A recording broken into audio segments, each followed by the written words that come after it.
Ketika seseorang mendengar sebuah nama Niccolo Machiavelli atau terminologi Machiavellian, apa hal pertama yang muncul dalam pikiran Anda? Menurut saya banyak yang mengatakan dengan kata manipulasi, peniru, atau dalam konteks yang lebih luas lagi, kemampuan memainkan kekuasaan dengan curang dan penyalahgunaan kekuasaan. Dan bagi saya, semua itu nggak pas. Salah versi saya loh ya. Banyak tulisan Machiavelli saya baca dan saya pelajari, jadi rasanya pemahaman manipulasi, penipu itu tidak pas. Banyak orang yang menyimpulkan secuplik pemikirannya tidak holistik, kesemuanya melihat dari seorang Machiavelli. Sebenarnya dari semua cara yang digunakan jurus untuk berkuasa dan tetap berkuasa, bagi Machiavelli mengajarkan satu hal, yaitu pragmatisme. Pragmatisme disederhanakan artinya kira-kira adalah ambil semua kesempatan dengan apapun cara, memihak pada ego pribadi dan ego kelompok, ikut angin saja pokoknya berhasil, nggak ada ideologi. Ideologinya adalah pokoknya dengan segala cara tujuan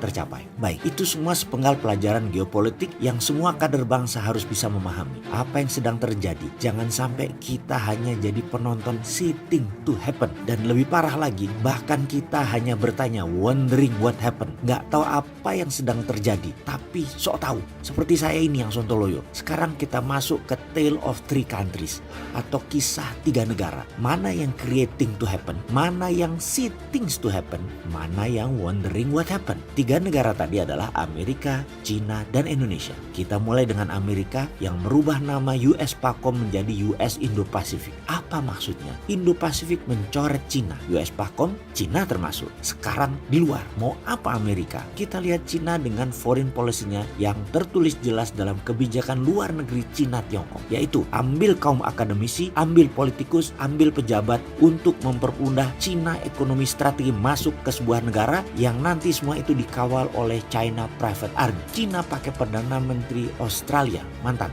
Malcolm Fraser, sebagai pejabat yang terbeli, dan saat ini 30% PDB Australia ada kontribusi Chinanya. Pakai pejabat Timur-Timur, dan saat ini China menguasai 40% PDB Timor Leste. Demikian juga Fiji, Papua Nugini, Vietnam sudah mulai sekarang digarap. Semua wilayah Indo-Pasifik China mulai garap. Apakah US Indo-Pasifik counternya maritim Silk Road-nya China? China masuk pakai pengendalian perut, Amerika masih pakai Old War strategi asimetrik. Apa ini saling counter? Amerika bangun US Indo-Pasifik sebagai New Force Army, di mana India, Australia, dan Jepang menyambut dengan perhatian penuh. Sementara Indonesia yang punya wilayah di tengah kok diem saja. Bener deh, tengahnya itu Indonesia, dan Indonesia menyatakan netral gitu. Saya pikir netral itu namanya anti Amerika gitu ya.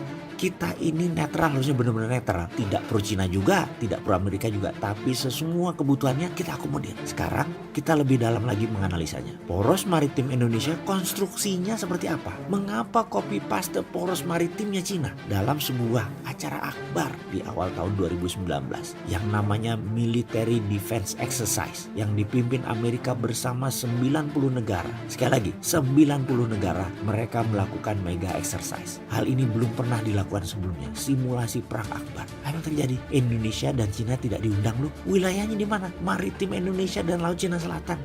Apa itu artinya? Apakah ini artinya dunia akan melakukan war game versi baru dengan beragam tool dan semua negara lagi cari bolo, cari kawan, cari teman dan memposisikan siapa lawan? Bos NNC National Security Council Robert O'Brien ternyata gerah dengan penguasaan Cina pada jalur maritim dunia. Ada 7 selat utama dunia, 2 terusan utama dunia. 7 selat utama, 4 dimiliki Indonesia. Seperti Selat Sunda, Selat Makassar, Selat Lombok, dan Selat Malaka. Apa yang terjadi? Cina saat ini menguasai 4 selat. 3 selat di Indonesia dan 1 terusan Suez itu dikuasai Cina. Dan dunia gerah. Bukan saja Amerika. 3 selat Indonesia dikuasai Cina tanpa Indonesia dapat apa-apa. O'Brien gerah sebagai Defense Advisor dan Council. Menhan Amerika gerah. Pompeo juga gerah. Dan dunia sudah sering beberapa kali menyerang. Menyatakan gerahnya atas penguasaan Cina atas jalur-jalur strategi tersebut. Oke, sahabat. Ini adalah gambaran besar. Perlukah ini dilanjutkan? Perlukah ini dibahas? Apa yang seharusnya Indonesia lakukan? Apa memilih kasual seperti sekarang? Wondering what happened? Padahal wilayahnya yang dibahas adalah wilayah Indonesia.